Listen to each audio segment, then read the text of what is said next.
sur Retour à l'essentiel. Retour à l'essentiel qui devient avec Jésus. Et nous serons heureux de vous retrouver sur ce nouveau site avec-jésus.fr.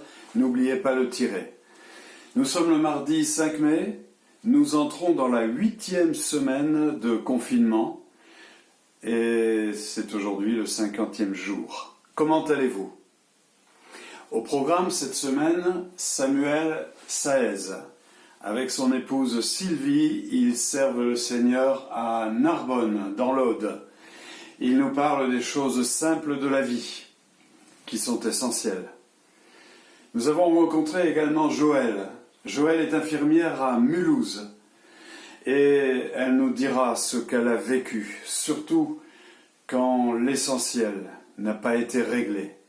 Joëlle n'a pas souhaité paraître sur la caméra, sur l'écran. C'est Céline qui lira à sa place ce texte témoignage. Christian Blanc, quelle joie de pouvoir l'entendre. Il est le président du CNEF. Vous avez prié pour lui.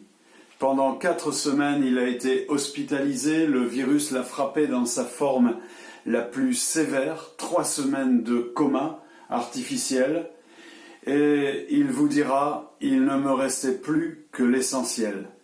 Mais vous allez voir que c'est un beau message d'espoir.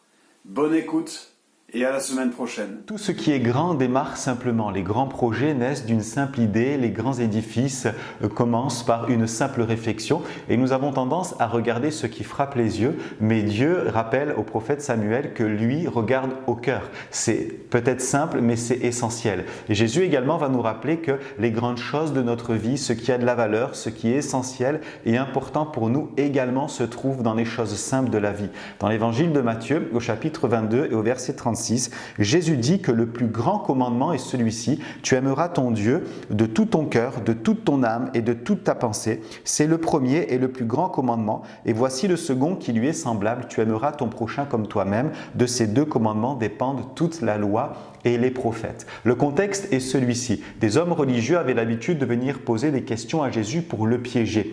Et Jésus ne tombait pas dans leur piège. Alors ils ont envoyé un expert de la loi, un avocat un avocat qui a un doctorat et qui connaît la loi sur le bout des doigts, qui sait manier les mots.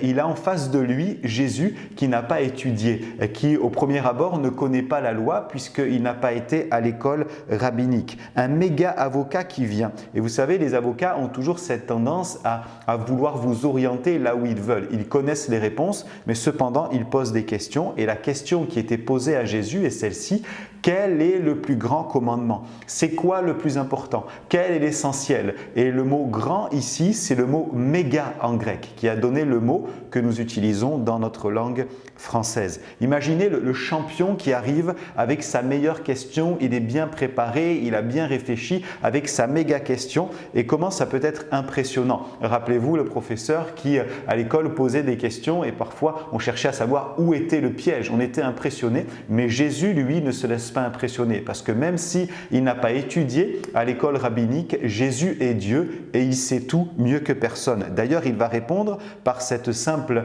réponse: le plus grand commandement, c'est d'aimer Dieu de tout son cœur, de toute son âme et de toute sa pensée. Et les religieux certainement ne s'attendaient pas à cela. Ils pensaient peut-être partir dans un débat sur la loi, sur les alinéas de la loi. Il est dit que suite à cet échange, d'ailleurs, on ne va plus oser poser de questions à Jésus. Alors on peut se dire, mais qu'est-ce qui est le plus grand dans ma vie? Qu'est-ce que je dois faire pour plaire à Dieu? Qu'est-ce que Dieu attend de moi? C'est quoi l'essentiel? Et peut-être que ça paraît grand alors que c'est tout simple. Peut-être que ça paraît dur alors que c'est juste là. Inaccessible alors que c'est accessible. Trop élevé alors que c'est à portée de main. Et on ne sait peut-être pas par où commencer. Jésus nous rappelle que c'est simplement cette réponse: aime Dieu, aime Dieu. Alors on peut se dire, mais aimer Dieu, tout le monde a quelque part une sorte d'amour pour Dieu. Comment faut-il aimer Dieu? Jésus répond encore plus simplement: aime Dieu de tout ton cœur, de toute ta pensée et de toute ton âme. 3 fois, le mot « tout » est employé parce que Dieu a tout donné,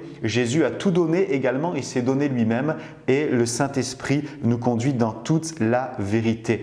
Aimer de tout son cœur, c'est faire tout par amour. C'est faire tout pour l'amour, faire tout pour aimer. Car l'amour, c'est une émotion, mais elle se montre par l'action. Jésus a tout donné, il s'est donné lui-même et entièrement. L'amour est total, l'amour qui se démontre. Alors, la question est celle-ci, comment aimer Dieu un peu plus cette semaine? Comment vivre par son amour? Chacun a sa réponse, mais je crois qu'en grandissant dans son amour, on pourra accomplir ce second commandement qui est tout aussi important que le premier, aimer son prochain comme soi-même. Bien sûr que c'est un défi, mais c'est aussi ça le retour à l'essentiel. Ne pas chercher le méga, mais les choses simples, car Jésus est dans les choses simples de la vie, mais tellement puissantes comme aimer Dieu et aimer son prochain. Alors bon retour à l'essence même de l'Évangile, bon retour à l'essentiel.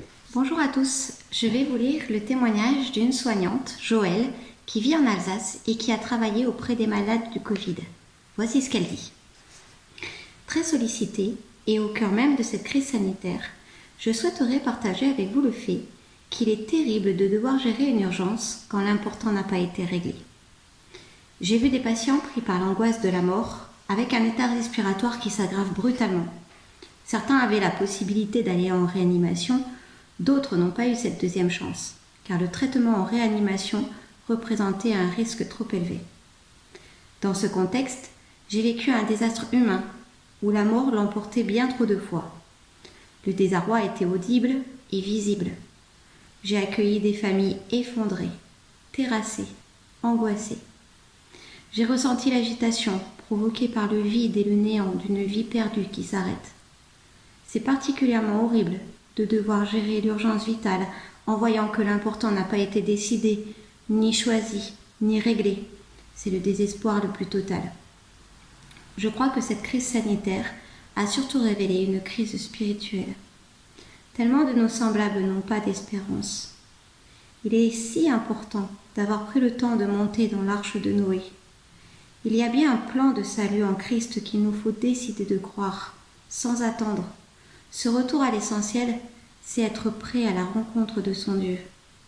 Oui, il nous faut vraiment régler ce qu'il y a de primordial dans la vie et savoir à qui on appartient. Ainsi, lorsque l'urgence arrive, quand la respiration physique manque, quand le corps et l'esprit sans force ne peuvent plus réfléchir, l'âme reste malgré tout en paix et dégage une sérénité que seuls les soignants qui accompagnent ces derniers moments peuvent constater. Quand les battements du cœur ralentissent, avoir réglé l'important fait réellement toute la différence. Ce temps de confinement est un temps de grâce pour l'humanité. Prenons le temps de penser à notre propre éternité et prier pour nos familles, nos amis, nos bien-aimés. Nous qui sommes rescapés de ce virus, sachons régler nos vies devant Dieu et partageons notre foi pour que beaucoup montent dans l'arche, cette arche qui vogue toujours au-dessus des déluges de ce monde. Cette crise nous invite vraiment à reconsidérer ce qui est important et essentiel, le salut. Quand nos vies sont entièrement cachées dans les mains du Père Céleste, l'espoir est réel. Soyez tous richement bénis par l'amour de Dieu qui veut notre bonheur éternel et n'attendez plus pour faire votre choix. Joël. Bonjour et retour à l'essentiel, car c'est là en effet le thème de notre rendez-vous. Je dois vous avouer que ces mots aujourd'hui prennent une tonalité particulière. En effet, je viens de vivre une expérience douloureuse, difficile, suite à une attaque du Covid-19 sous sa forme la plus grave. Après 4 semaines d'hospitalisation, dont 3 en réanimation. Là, sur mon lit d'hôpital, entre la vie et la mort, dépouillé de tout, il ne me restait que l'essentiel, auquel je me suis accroché, tant bien que mal, espérant des jours meilleurs. Cet essentiel porte un nom, Dieu, mon Père Céleste. J'ai constaté qu'en pareille situation, les promesses divines restent capitales pour nourrir une espérance vivante, alors que tout le reste est en train de s'évanouir. À quoi pense-t-on, m'a demandé un ami, quand on traverse une période sombre comme la tienne? Eh bien, pour tout vous dire, j'ai pensé à Dieu, à mon Père Céleste, qui tenait ma vie entre ses mains et qui seul pouvait décider de mon sort. Je me suis rappelé, bien sûr, les conseils de la Bible. C'est dans le calme et la confiance que sera votre force. Et ces paroles pour les situations les plus extrêmes. Dieu a de la bonté pour ceux qui espèrent en lui. Il faut savoir attendre en silence le secours de l'Éternel, dit le prophète Jérémie aussi. Dans de telles circonstances, les promesses divines sont des promesses rassurantes. Elles donnent une assise à notre confiance en Dieu. Elles nous aident à traverser la tempête, même à en sortir plus fort et renouvelés dans l'espérance. Notre société occidentale, matérialiste, superficielle, où l'égoïsme règne, a évacué Dieu et en a fait juste un accessoire religieux pour les plus faibles, dit-on, qui ont besoin de béquilles. Mais cette crise sanitaire et économique inédite sans précédent pour plusieurs générations d'après-guerre fait poser beaucoup de questions sur le sens de la vie et sur la manière de la gérer. L'être humain, il faut en convenir, n'est pas seulement un tas organisé de molécules et d'atomes, il est plus qu'un roseau pensant. C'est un être avant tout spirituel. Seul Dieu, sa révélation, sa présence, son amour peuvent répondre aux besoins du cœur de l'homme et peuvent remplir ce cœur vide. Dieu est essentiel à la vie et il est l'auteur de toute espérance.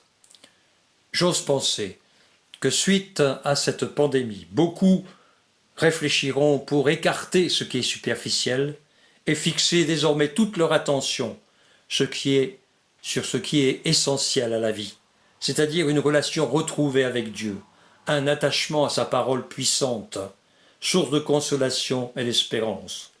Marcher sur la Lune, voyager vers Mars et bien d'autres projets encore peuvent faire rêver quelques-uns d'entre nous.